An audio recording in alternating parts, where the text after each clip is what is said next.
நேற்றைய தினம் ஜனாதிபதி அனுரகுமார திசாநாயக்க யாழ்ப்பாணத்துக்கு வருகை தந்து சில விடயங்களை தெரிவித்த நிலையில் அவ்விடயங்கள் சர்ச்சைக்குள்ளானதாக மாறியுள்ளது. இந்த நிலையில் அது தொடர்பாக பல்வேறு தமிழ் அரசியல் தலைவர்கள் தொடர்ச்சியாக தமது கண்டனங்களை பதிவு செய்து வருகின்ற நிலையில் தமிழ் தேசிய மக்கள் முன்னணியினுடைய தலைவரும் பாராளுமன்ற உறுப்பினருமான கஜேந்திரகுமார் பொன்னம்பலம் இந்த அனுரகுமார திசாநாயக்கவினுடைய உண்மை முகம் தொடர்பாக பல தகவல்களை வெளியிட்டுள்ளார். உண்மையில் வடக்கில் அனுரகுமார திசாநாயக்கவின் தேசிய மக்கள் சக்தி முழுவதுமாக வடக்கு மாகாணத்தை கைப்பற்றியதா என்பது தொடர்பாக உரிய புள்ளி விவரங்களை அடிப்படையாக கொண்டும், அத்துடன் தையிட்டு விவகாரத்தில் அனுர அரசின் இனவாதம், அனுர உண்மையில் போலி முகமூடியில் மறைந்திருந்து இனவாதத்தை கக்குவது தொடர்பான அனைத்து விடயங்களையும் ஆதாரத்துடன் அம்பலப்படுத்தியுள்ளார். நேற்று ஜேவிபியினுடைய ஜனாதிபதி அனுரகுமார திசாநாயக்க யாழ்ப்பாணத்துக்கு வருகை தந்து அவர் இங்கே இருக்கக்கூடிய மக்களுக்கு கிட்டு பூங்காவில் ஒரு பேச்சை செய்திருந்தவர். அந்த பேச்சிலே தனக்கு விரும்பின கருத்துக்களை அவர் ஏதோ ஒரு வகையில் தெரிவிச்சிருந்தும், தேர்தலுக்கு முன்பதாக மக்களுடைய ஆதரவை பெறுவதற்காக எத்தனையோ வாக்குறுதிகள் ஜனாதிபதி தேர்தலுக்கு முன்பதாகவும் பாராளுமன்ற தேர்தலுக்கு முன்பதாகவும் தங்களுடைய தேர்தல் விஞ்ஞாபனத்திலேயும் எத்தனையோ வாக்குறுதிகளை கொடுத்திருந்தும், விசேஷமாக தமிழ் அரசியல் கைதிகளுடைய விடுவிப்பு சம்பந்தமாக அனைவரும் விடுவிக்கப்படுவார்கள் என்று வாக்குறுதி வழங்கப்பட்டிருந்தது. அதே போன்று பயங்கரவாத தடுப்புச் சட்டம் முற்றுமுழுதாக தாங்கள் ஆட்சிக்கு வந்த உடனே அதை நீக்கப்பட்டு அதுக்கு பதிலாக எந்த விதமான சட்டமும் அவசியமில்லை என்ற அடிப்படையிலே தங்களுடைய அரசாங்கம் நடந்து கொள்ளும் என்று வாக்குறுதிகள் வழங்கப்பட்டிருந்தும், அது சம்பந்தமாக எந்த விதமான நடவடிக்கையும் இதுவரைக்கும் இந்த அரசாங்கம் ஆட்சிக்கு 6 மாதங்களாக முன்னெடுக்கவில்லை. அதே போன்று மக்களுடைய தனியார் காணிகளை ஆக்கிரமித்து கொண்டிருக்கின்ற இராணுவம் அந்த காணிகள் விடுவிக்கப்படும் என்ற கருத்துகள் தேர்தலுக்கு முன்பதாக பல தடவைகள் சொல்லப்பட்டு இருந்தாலும் கூட இதுவரைக்கும் அந்த மக்களுடைய சொந்த காணிகள் வடகிழக்கில் தமிழ் மக்களுடைய காணிகள் திரும்பவும் வழங்குவதற்கான ஆக்கப்பூர்வமான எந்த ஒரு நடவடிக்கையும் எடுத்ததாக இல்லை. அப்படிப்பட்ட ஒரு சூழலிலே அவை ஏற்கனவே கொடுக்கப்பட்ட இந்த வாக்குறுதிகள் சம்பந்தமாக எந்த ஒரு கருத்தும் தெரிவிக்காமல், சாதகமான எந்த ஒரு கருத்தும் தெரிவிக்காமல், தையட்டி விகாரை சம்பந்தமாக அங்கு அந்த காணிகள் தொடர்பாக அவர் கூறியிருக்கின்ற கருத்து, நேரடியாக பாதிக்கப்பட்ட அந்த தனியார்களை சந்தித்து இங்கே இருக்கக்கூடிய நாகவிகாரையுடைய பிக்குவும் நைனாதீவு பிக்குவோடையும் வைத்து இந்த விடங்கள் பேசப்பட்டு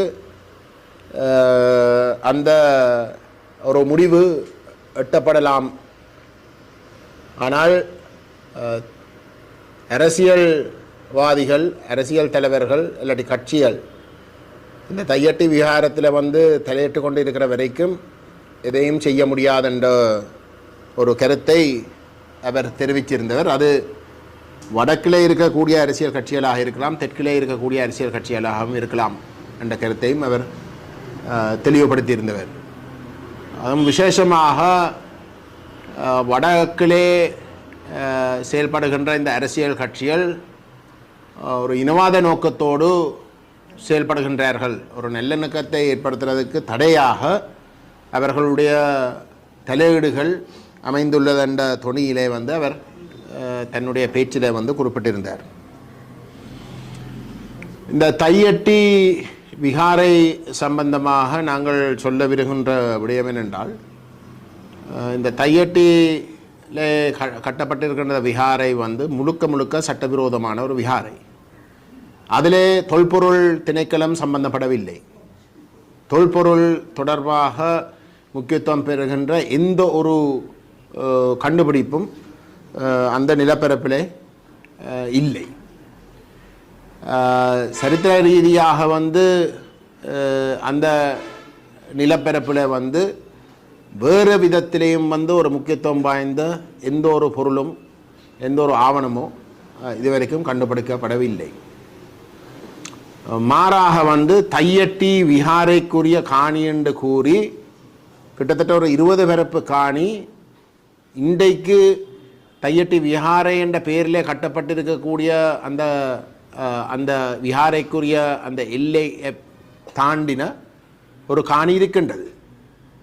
அப்படி இருக்க வந்து இந்த 6 ஏக்கர் காணி பொதுமக்களுடைய விருப்பத்துக்கு மாறாக, அந்த உரிமையாளர்களுடைய விருப்பத்துக்கு மாறாக ஆக்கிரமிக்கப்பட்டு, ஆரம்பத்திலே வந்து ஆக்கிரமிக்கப்பட்டு அதில் வந்து விஹாரை கட்டுவதற்கான முதல் படியாக வந்து அடிக்கல் நாட்டப்பட்ட பொழுது அது உடனடியாக வந்து அந்த உரிமையாளர்கள் வந்து தமிழ் தேசிய மக்கள் முன்னணியோடு பேசி இது சம்பந்தமாக எங்களுக்கு அந்த விளக்கங்களை கொடுத்த பொழுது அந்த அடிக்கல் நாட்டி கிட்டத்தட்ட 2-3 நாட்களுக்குள்ளே தெல்லிப்பலையிலே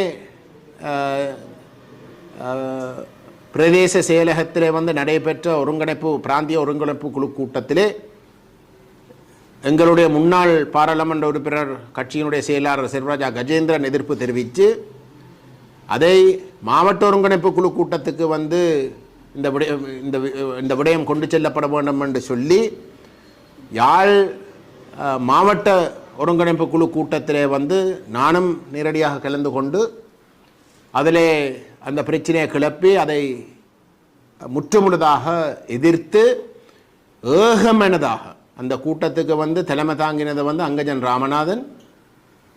அவர் கூட ஆரம்பத்தில் வந்து தெல்லிப்பலையில் வந்து ஒரு அரசு பாராளுமன்ற உறுப்பினர் என்ற வகையில் வந்து அதை எதிர்க்க பார்த்தவர். ஆனால் திரு செல்வராஜா கஜேந்திரன் அதில் வந்து மிக உறுதியாக இருந்த காரணத்தினாலேயும் அங்கே இருந்த பிரதேச செயலாளரும் அங்கே இருந்த அந்த உள்ளூராட்சி சபைக்குரிய தையட்டி உள்ளடக்கப்படுகின்ற உள்ளூராட்சி சபைக்குரிய செயலாளரும் அந்த விவகாரம் சம்பந்தமாக தெளிவாக சட்டவிரோதமாக எந்த விதமான அனுமதியும் இல்லாமல் கட்டப்படுகின்றது, அது முழுக்க முழுக்க தனியாருடைய காணியில் கட்டப்படுகின்ற விடயத்தை தெளிவுபடுத்துகிற இடத்திலே தவிர்க்க முடியாமல் வந்து அது மாவட்ட ஒருங்கிணைப்பு குழு கூட்டத்துக்கு கொண்டு செல்லப்பட்டு அங்கேயும் இந்த விவகாரம் விவாதிக்கப்பட்டு அது முற்றுமுழுதாக சட்டவிரோதமாக கட்டப்படுவதாக நிரூபிக்கப்பட்ட ஒரு நிலையிலே ஏகமனதாக அரசு பாராளுமன்ற உறுப்பினர்களாக இருந்த அங்கஜன் ராமநாதன் உட்பட ஏகமனதாக அந்த செயல்பாடுகள் அனைத்தும் உடனடியாக நிப்பாட்டப்பட வேண்டும் என்ற ஒரு தீர்மானம் எடுக்கப்பட்டது. அப்படி எடுக்கப்பட்டதுக்கு பிறகு அதிஉயர் பாதுகாப்பு வலயம் என்ற ஒரு போர்வையிலே அங்கு சட்டவிரோதமாக அந்த தனியார்களுக்கு அந்த தங்களுடைய சொந்த காணிகளுக்கு செல்ல முடியாத வகையிலே தடைகளை இட்டு அந்த விஹாரை கட்டப்பட்டது. அந்த நாள் தொடக்கம் எங்களுடைய அமைப்பு அந்த பாதிக்கப்பட்ட குடும்பங்களுக்கு பக்கசார்பாக துணையாக நாங்கள் அவர்களுக்கு குரல் கொடுத்தும் வருகின்றோம். நாங்கள் அவர்களோடு இணைந்து நாங்கள் இந்த போராட்டங்களையும் அவர்களுடைய கோரிக்கைகளை பலப்படுத்துகின்ற நோக்கத்தோடு வந்து நாங்கள் கலந்து கொண்டு வருகிறோம். இதில் எந்த ஒரு இடத்திலையும் வந்து தமிழ் தேசிய மக்கள் முன்னணியோ வேறு எந்த ஒரு அரசியல் கட்சியோ அந்த பாதிக்கப்பட்ட குடும்பங்களுடைய விருப்பங்களுக்கு மாறாக இல்லாட்டி அதை மீறி நாங்கள் எந்த கருத்தையும் சொன்னதாகவும் இல்லை, கோரிக்கைகளை முன்வைத்ததாகவும் இல்லை. ஆகவே அப்படிப்பட்ட ஒரு நிலையிலே கிட்டத்தட்ட 2 வருஷமாக நாங்கள் அந்த பாதிக்கப்பட்ட மக்களோட துணையாக நின்று போராடி வருகின்ற இந்த சூழலிலே 6 மாதத்துக்கு முன்னம் ஆட்சிக்கு வந்த அனுரகுமார திசாநாயக்கருடைய ஜேவிபி அரசாங்கம் நேற்று யாழ்ப்பாணத்துக்கு வந்து ஏதோ அரசியல்வாதிகளுடைய தலையீட்டாலே தான் ஏதோ பொதுமக்கள், அந்த பாதிக்கப்பட்ட மக்கள், இந்த தனியார் காணி உரிமையாளர்கள் வந்து வித்தியாசமான நிலைப்பாட்டோடு இருக்கிறோம். இதில் தமிழ் தேசிய மக்கள் முன்னணி மட்டும்தான் இதில் பிரச்சனையாக இருக்கின்றது, ஒரு பிரச்சனைக்குரிய ஒரு நிலைப்பாட்டாக எடுக்கின்றது என்ற கருத்துக்கு துணிப்பட அவருடைய பேச்சு நேற்று அமைந்துள்ளது. உண்மையிலே இந்த அனுரகுமார திசாநாயக்கவுடைய அரசாங்கம் இன்றைக்கு ஆட்சிக்கு வந்த இடத்துல தமிழ் மக்கள் ஓட பேசுகின்ற ஒவ்வொரு சந்தர்ப்பத்திலேயும் அவை சொல்லுகின்ற கருத்து, அது நேற்றையும் வந்து அவர் சொன்னவர், தாங்கள் இனவாதத்துக்கு இடமளிக்க மாட்டோம். இதுக்கு முதல் வந்த ஆட்சியில் இருந்த அனைத்து அரசாங்கங்களும் வந்து இனவாத அரசாங்கங்கள், சிங்கள தமிழ் மக்களுடைய பிரச்சனைகளை தூண்டிவிட்டு மோதவிட்டு ஆட்சி செய்த, பிரிச்சாழ்ந்து ஆட்சி செய்த தரப்புகள் என்று சொல்லித்தான் இந்த 76 வருஷமாகவும் வந்து இந்த நிலைமை கையமீறி போய்விட்டதாக கூறி கிடைக்கிற ஒவ்வொரு சந்தர்ப்பத்திலும் வந்து தாங்கள் இனவாதத்துக்கு இனி இடமளிக்க மாட்டோம் என்ற கருத்தை சொல்லுகிறார்கள். ஆனால் இந்த இனவாதிகள் என்ற அனுரகுமார திசாநாயக்கவே சொல்லுகின்ற தரப்புகள் தான் இந்த தையட்டி விஹாரத்துக்கு வந்து மூல காரணமாக இருந்திருக்கிறது. அவைதான் இந்த சட்டவிரோதமாக இந்த விஹாரையை கட்டின பொதுமக்கள் அடையக்கூடிய வகையில் வந்து செயல்பட்டது. அந்த பொதுமக்கள் வந்து தங்களுடைய உரிமைகளை பெறுவதற்காக, தங்களுடைய சொந்த காணிக்கு திரும்ப செல்வதற்காக வந்து போராடுகின்ற பொழுது அந்த போராட்டத்தை வந்து இனவாதம் என்று சொல்லி, பௌத்தத்துக்கு மதவாதம் என்று சொல்லி பொய்யை கூறி சிங்கள மக்கள் மட்டத்தில் வந்து ஒரு மிக தவறான பொய்யான ஒரு பரப்புரையை வந்து செய்து வந்தவன். இன்றைக்கு அதே அனுரகுமார திசாநாயக்க எந்த தரப்புகளை வந்து இனவாதிகள் என்று சொன்னவரோ அதே இனவாதிகள் நடந்து கொண்ட விதத்திலே தான் இன்றைக்கு அனுரகுமார திசாநாயக்கம் நடந்து கொள்கிறார்.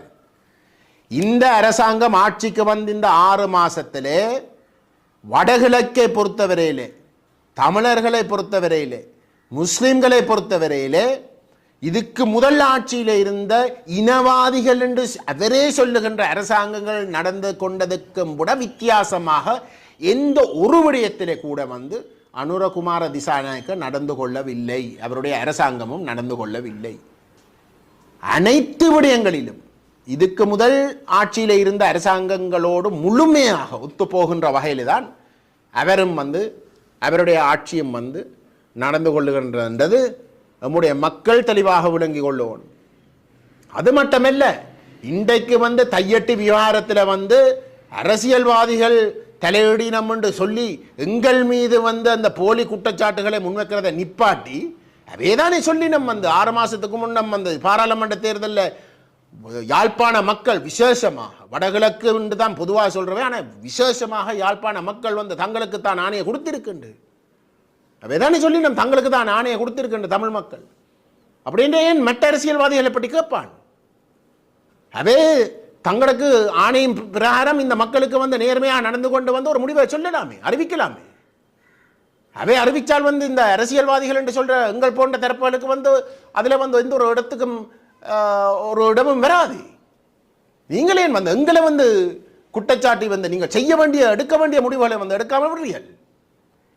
நீங்கள் எடுக்காமல் விடுறதுக்கு காரணம் நீங்கள் இந்த அரசியல்வாதிகள் குற்றச்சாட்டி நீங்கள் இந்த மக்களுக்கு துணையாக வந்து அவர்களுடைய உரிமைகளை பெறுவதற்காக, அவர்களுக்கு குரல் கொடுப்பதற்காக வந்து துணையாக நிற்கிற எங்கள் மீது இந்த குற்றச்சாட்டுகளை நீங்கள் முன்வைக்கிறதுக்கான காரணம் நீங்கள் தான் அந்த இனவாதத்தை முன்னெடுத்து கொண்டிருக்கிறீர்கள்.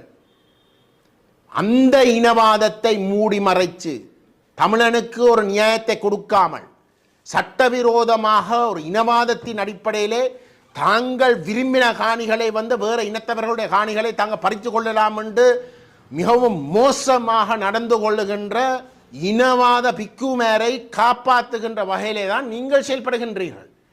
அதை மூடி மறைக்கிறதுக்காக நீங்கள் இந்த தமிழ் கட்சிகள், இந்த மக்களுக்கு துணையாக, மக்களுக்கு குரலாக செயல்படக்கூடிய எங்கள் போன்றவர்களை நீங்கள் மோசமாக வந்து பொய்யை கூறி தாக்குறீர்கள். இன்றைக்கு தையட்டி விகாரை வந்து இராணுவத்தால் கட்டப்பட்டது. வடகிழக்கில் வந்து சட்டவிரோதமாக கட்டப்படுகின்ற ஒவ்வொரு விகாரையும் இல்லாட்டி ஆக்கிரமிப்பும் இராணுவத்தால் தான் முன்னெடுக்கப்படுகின்றது. பிக்கு ஒருவர் வருவர், ஆனால் அவர் அதை நடைமுறைப்படுத்துகிற முழுக்கம் வந்து இராணுவத்தால். அதுவும் திட்டமிட்ட வகையில் தான் நடக்குது. ஏன் இராணுவத்தை கொண்டு வரணும்? ஒரு பிக்கு வந்து தன்னுடைய மதம் சார்ந்த நபர்களை வைத்துக்கொண்டு எதையும் செய்ய பார்க்கலாமே. இராணுவத்தை கொண்டு வருவதற்கான காரணம், ஏற்கனவே இந்த இராணுவம் தான் இந்த இனத்துக்கு எதிராக ஒரு இனப்படுகொலையை செய்தது, போர்க்குற்றங்களை முன்னெடுத்தது, மனித குலத்துக்கு எதிரான குற்றங்களை வந்து முன்னெடுத்தது. ஆகவே மக்கள் அந்த இராணுவத்தில் வந்து ஒரு பயபீதியில் அனுப்பினம். ஆகவே அந்த இராணுவத்தை வைத்து இந்த விவகாரங்களை செய்கின்ற பொழுது மக்கள் அதை எதிர்க்கிறதுக்கு துணியம் விரும்ப மாட்டினம், முன்வர விரும்ப மாட்டினம் என்ற ஒரு நம்பிக்கையில் தான் இந்த அரசாங்கமும் வந்து அதே இராணுவத்தை வைத்துக்கொண்டு இந்த காரியங்கள் அனைத்தையும் வந்து முன்னெடுத்து கொண்டிருக்கின்றது. இதுதான் உண்மை. ஆகவே அனுரகுமார திசாநாயக்க என்ற ஜேவிபி அரசாங்கத்துக்கும் இதுக்கு முதல் இருந்த ஜேவிபியை சொல்லுகின்ற இனவாத அரசாங்கங்களும் இடையிலே வடகிழக்கு தமிழ் பேசும் மக்கள் வாழுகின்ற பிரதேசங்களில் நடந்து கொள்வதற்கும் எந்த ஒரு வேறுபாடும் இல்லை. அதை நாங்கள் மிக தெளிவாக விளங்கிக் கொள்ள வேண்டும். இன்றைக்கு இந்த மக்கள், பாதிக்கப்பட்ட மக்கள், இந்த அரசியல்வாதிகளுடைய துணையோடு நிற்கிறதை ஏதோ ஒரு வகையில் நிப்பாற்றத்துக்கு தேவைப்படுகின்ற ஒரே ஒரு காரணம், அவர்களை விரட்டி, அவர்களை அச்சுறுத்தி, அவர்களுக்கு ஒரு மோசமான பாதிப்பு வரும் என்ற அழுத்தங்களை கொடுத்து அந்த காணியை எப்படி என்றாலும் தங்களுடைய சொந்த தேவைக்கு பயன்படுத்துறதுக்குரிய அந்த கோரிக்கையை மாற்றி அமைக்கிறதுக்கு வேலை செய்கிறதுக்கான அத்திவேரம் போடுகின்ற நோக்கத்தோடு தான் இந்த அரசியல்வாதிகளை விட்டு வேறுங்கள் என்று சொல்றதுக்கான காரணம். ஆகவே எங்களை பொறுத்தவரையிலே நாங்கள் எங்களோட மக்களுக்காக, பாதிக்கப்பட்ட மக்களுக்காகத்தான் நாங்கள் ஒவ்வொரு கட்டத்திலையும் வந்து செயல்பட்டு வருகின்றோம். எங்கட மக்கள் விரும்பினால் நாங்கள் இந்த போராட்டத்திலிருந்து ஒதுங்குறோம் தயார். அதில் எந்த விதமான பிரச்சனையும் கிடையாது.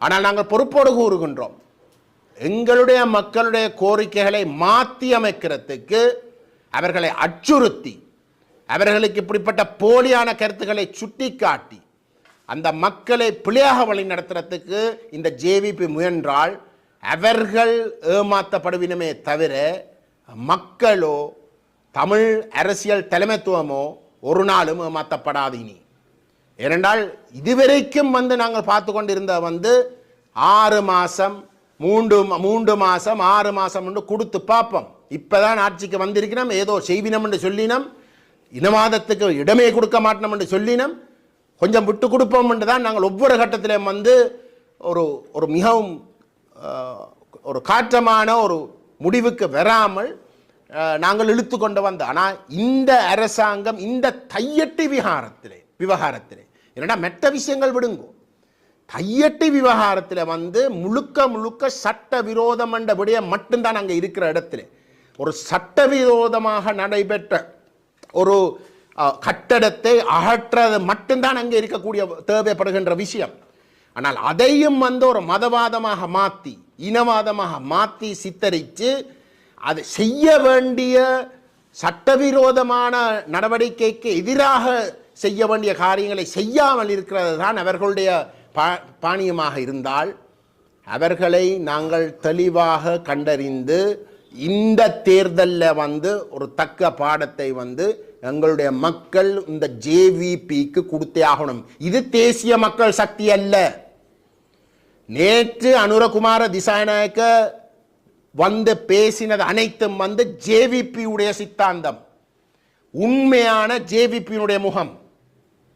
அவர்களுக்கும் இந்த மெட்ட இனவாதிகளுக்கும் இடையில எந்த ஒரு வித்தியாசம் இல்லை என்றது நேற்று அவர் நிரூபித்து காட்டியிருக்கின்றார். ஆகவே அதை நம்முடைய மக்கள் விளங்கி கொண்டு எதிர்காலத்தில் வந்து இந்த தேர்தலில் விசேஷமாக முடிவுகளை எடுக்க வேண்டும் என்று நாங்கள் உரிமையோடு நம்முடைய மக்களிடம் கேட்டுக்கொள்ள விரும்புகின்றோம். கூட்டத்தின் பொழுது பாராளுமன்ற உறுப்பினர்களும் சரி, அமைச்சரும் சரி, மணக்கடத்தல் தொடர்பில் கடந்த காலத்தில் இருந்தவர்களுக்கு நடவடிக்கை எடுக்கப்படும், கனிய வளங்கள் பேணி பாதுகாக்கப்படும் என தெரிவித்துள்ளனர். இதேவேளை நேற்று முன்தினம் காரைநாத் பிரதேசத்திலே தேசிய மக்கள் சக்தியினுடைய வேட்பாளர் ஒருவர் உளவு இயந்திரத்துடன் சட்டவிரோதமான முறையில் மணல் ஏற்றி சென்ற நிலையில் பிடிபட்டுள்ளார். இது தொடர்பில் தங்களோட கருத்து எப்படி இருக்கு? நீங்கள் அதை சொல்ல வேண்டும். நான் நினைக்கிறேன் கோட்டாபய ராஜபக்ச தன்னுடைய உண்மையான முகத்தை மக்கள் விளங்கிக் கொள்வதற்கு 2 வருஷம் எடுத்தது. இந்த தேசிய மக்கள் சக்தி என்ற பெயரில் இயங்குகிற ஜேவிபி உடைய உண்மையான முகத்தை கண்டறியறதுக்கு 6 மாதம் கூட செல்லவில்லை. முழுக்க ஜேவிபி கதைக்கிறது உண்டு, செய்கிறது இன்னொன்று. அவர்களுடைய அடிப்படை கொள்கைகளை எடுத்து பார்த்தாலும் அவை தேர்தல் காலத்தில் தாங்கள் ஒரு மார்க்சிச கொள்கையை கொண்டவர்களாக தங்களை காட்டிக்கொண்டார்கள். பாதிக்கப்பட்ட பொதுமக்களுக்கு முற்போக்குவாத கொள்கைகளை முன்வைத்து ஆட்சி செய்து அந்த மிகவும் கஷ்டப்படுகின்ற தொழிலாளர்களும் ஏனைய பாமர மக்களுக்கும் துணையாக இருப்பார்கள் என்று சொன்னார்கள். ஆனால் ஆட்சிக்கு 6 மாதத்தில் அதுக்கு நேர்மாறாக IMF உடைய திட்டங்களை ரணில் விக்ரமசிங்க நடைமுறைப்படுத்துறதுக்கும் விட மிகவும் முக்கிரமாக நடைமுறைப்படுத்துறதுக்கு செயல்படுகின்றார்கள். ஆகவே அது தத்துவ ரீதியாக இந்த ஜேவிபியுடைய செயல்பாடுகளை பார்க்கின்ற பொழுது வலுசுவமாக விளங்கிக் கொள்ளக்கூடிய விடயங்கள். அவர்களுடைய மற்ற கருத்துகள், அவர்களுடைய அரசியல் செயல்பாடுகள் அனைத்துமே நீங்கள் குறிப்பிட்டதை போல மக்களுடைய ஏதோ ஒரு வகையில் நம்பிக்கை பெறுவதற்காக மேடையில் சொல்வது உண்டு, நடைமுறையிலே செய்வது இன்னொன்று. அதுதான் இந்த நீங்கள் குறிப்பிட்ட இந்த விடயத்தில் மட்டுமல்ல மற்ற விடயங்களிலும் எடுத்து காட்டுகின்றது. மீண்டும் ஒரு யுத்தத்துக்கு இடமளிக்க மாட்டோம், பாதுகாப்புக்காக கையகப்படுத்தி வைத்திருந்த காணிகள் மீள விடுவிக்கப்படும், காணாமலாக்கப்பட்டோருக்கு என்ன நடந்தது என்பது பற்றி கண்டறிந்து கூறுவோம் என்று பல விடயங்களையும் நேற்று மக்கள் முன்னிலையில் தெரிவித்து சென்றிருந்தார். இதை நீங்கள் பார்ப்போம். 6 மாதம் இதுவரைக்கும் இந்த காணாமல் ஆக்கப்பட்டோரோட விவகாரத்தில் ஒரு அங்குலம் கூட முன்னுக்கு போகவில்லை. ஜெனீவாவில் வரப்போகிற செப்டம்பர் மாதம் ஒரு புது தீர்மானம் ஒன்று வர இருக்கின்றது. அப்படிப்பட்ட ஒரு நிலையிலே அதை சமாளிப்பதற்காக சொல்லப்படுகின்ற கருத்துக்களாக இருக்கே தவிர அவர்கள் இந்த செய்வதாக இருந்திருந்தால் இந்த 6 மாதத்தில் ஒரு நம்பிக்கை பெறக்கூடிய வகையில் கணிசமான விடயங்களை செய்திருக்கலாம். சரி, இந்த விவகாரங்களை முன்னுக்கு கொண்டு போகிறதுக்கும் விட அவர்களாகவே எத்தனையோ வாக்குறுதிகள் நான் ஆரம்பத்தில் குறிப்பிட்டதை போல பயங்கரவாத தடுப்பு சட்டம் சம்பந்தமாக, அரசியல் கைதிகள் சம்பந்தமாக, அந்த அரசியல் கைதிகளில் 10 பேர் தண்டனை விதிக்கப்பட்ட நபர்கள். அவர்களுக்கு வழக்குகள் இல்லை, 3 பேருக்கு மட்டும்தான் வழக்கு. 10 பேர் தண்டனை விதிக்கப்பட்டவர்கள். அந்த 10 பேரை ஜனாதிபதி மட்டும்தான் முடிவெடுக்கணும். 10 பேர் தொடர்பாக எத்தனையோ பேருக்கு பொது மன்னிப்பு வழங்கப்பட்டிருக்கின்றது. இங்கே இந்த அரசியல் கைதிகளுக்கு பொது மன்னிப்பு வழங்கப்பட வேணும் என்ற விடயம் உண்மையிலே ஒரு விவாதத்துக்கு அப்பாற்பட்ட ஒரு விடயம். ஏனென்றால் இந்த அரசாங்கமே சொல்லுகின்றது பயங்கரவாத தடுப்பு சட்டம் சர்வதேச மனித உரிமை விதிமுறைகளை மீறி தயாரிக்கப்பட்ட ஒரு சட்டம். அது மிகவும் ஒரு கொடூரமான சட்டம் என்று இந்த அரசாங்கம் கூட சொல்லியிருக்கின்றது. அந்த சட்டம் நீக்கப்பட வேணும், சட்ட புத்தகங்களில் இருக்கவே கூடாது, அது போன்று வேறு எந்த ஒரு சட்டமும் கொண்டு வரக்கூடாது என்றதான் அவர்களுடைய தேர்தல் விஞ்ஞாபனத்தில் அவர்கள் குறிப்பிட்டு இருக்கின்ற இந்த பயங்கரவாத தடுப்பு சட்டம் தொடர்பாக இருக்கக்கூடிய நிலைப்பாடு. ஆகவே அந்தளவுக்கு ஒரு மோசமான, அந்தளவுக்கு சர்வதேச மனித உரிமைகளை மீறுற வகையில் உருவாக்கப்பட்டிருக்கின்ற அந்த சட்டத்தின்படிதான் இந்த அரசியல் கைதிகள் என்று சொல்றவர்கள் வந்து கைது செய்யப்பட்டு சிறையில் அடைக்கப்பட்டிருக்கிறார்கள். அவன் கொடூரமான சட்டத்துக்கு கீழே வந்து 10 பேர், குறைஞ்சது அந்த தண்டிக்கப்பட்ட 10 பேராவது நீங்கள் பொது மன்னிப்பு கொடுக்கலாமே, அதுதானே உங்களோட வாக்குறுதியாக இருந்தது. அதை கூட வந்து செய்ய தயாரில்லாதவர்கள் இந்த புது விடயங்கள் கற்பனையில் வந்து சொல்கிற மாதிரி ஏதோ நான் செய்ய போகிறேன் சொல்கிறதை விட செய்வேன் என்று சொன்ன விஷயங்களை முதல் செய்து காட்டு. அதை செய்யாமல் வந்து இது மெட்டதல் எல்லாமே வந்து எங்களை பொறுத்தவரையிலே வெறுமனே அந்த ஆங்கிலத்தில் சொல்லுவார்கள் வந்து கேஸ், அவ்வளோதான் விலங்கு, அதுக்கு வேற ஒன்றும் இல்லை. அதே மாதிரி இந்த கோட்டாபய ராஜபக்ச 2 வருஷம் அடுத்த வந்து தண்ட முகத்தை காட்டுறதுக்கு இவே 6 மாதத்துக்குள்ளே வந்து தங்கட முகத்தை வந்து காட்டியிருக்கிறார்கள். இது நான் நினைக்கிறேன் தென்னிலங்கையில் மக்கள் வந்து கோட்டாபய ராஜபக்ச வந்து தண்ட உண்மையான முகத்தை காட்டின உடனே வந்து ஒரு தண்டனையை கொடுத்தது. வடகிழக்கு மக்கள் ஒரு போராட்டத்தில் வந்து ஈடுபட்டு தங்களோட உரிமைக்காக வந்து எத்தனையோ தசாப்தங்களாக வந்து போராடின மக்களுக்கு வந்து இது ஒரு பெரிய காரியம் அல்ல. அதை விளங்கி கொண்டு வந்து அவர்கள் முடிவெடுக்கணும் தான் நாங்கள் எதிர்பார்க்கிறோம். இந்த 5ஆம் ஆண்டுக்கு பின்னர் புலம்பெயர் தமிழர்கள் மீளவும் இலங்கை திரும்ப வேண்டும் என்றும் இங்கே முதலீடு செய்ய வேண்டும் என்ற கருத்தை நேற்று ஜனாதிபதி அவர் நினைக்கிறேன் அவருக்கும் ஒரு தர்ம சங்கடம். ஏனென்றால் இனவாதத்தின் அடிப்படையில் வந்து அந்த மக்கள் ஏன் வெளியில் போனவே, இந்த நாட்டை விட்டு வெளியில் போகிறதுக்கான ஒரு சில காரணங்கள் இருக்குதானே. இந்த இனப்பிரச்சனை தான் அதுக்கு காரணம். அந்த மக்களை வந்து இங்கே வாழ விடாமல் திட்டமிட்டு வந்து அவை அழிக்கிறதுக்குரிய வேலையை செய்தபடியால் ஒன்றில் அவையை நேரடியாக வந்து கொலை செய்கிறதுக்கு செயல்பட்டது, அல்லது வந்து அவர்களுடைய இருப்பை இல்லாமல் செய்கிறதுக்கு வந்து செயல்பட்டது அரசு. அதில் ஒரு மாற்றம் வந்திருக்கா? அதில் இந்த அரசாங்கம் வந்து ஒரு மாற்றத்தை ஏற்படுத்துறதுக்கு தயாராக இருக்கா? இல்லை. மாறா வந்து தீர்வண்ட பேரில் வந்து இருக்கிற ஏக்கிய ராஜ்ய இருக்கிற ஒற்றையாட்சிக்கும் விட மோசமான ஒரு ஏக்கிய ராஜ்யம் இருக்கிறதுக்கும் விட ஒரு மிக இறுக்கமான ஒரு ஒற்றையாட்சி முறைமை அந்த 2015 19 வரைக்கும் வந்து தயாரிக்கப்பட்ட அந்த ஏக்கிய ராஜ்ய அரசியலமைப்பை தான் கொண்டு வந்து நிறைவேற்ற போவதாகவும் வந்து அறிவிச்சிருக்கு.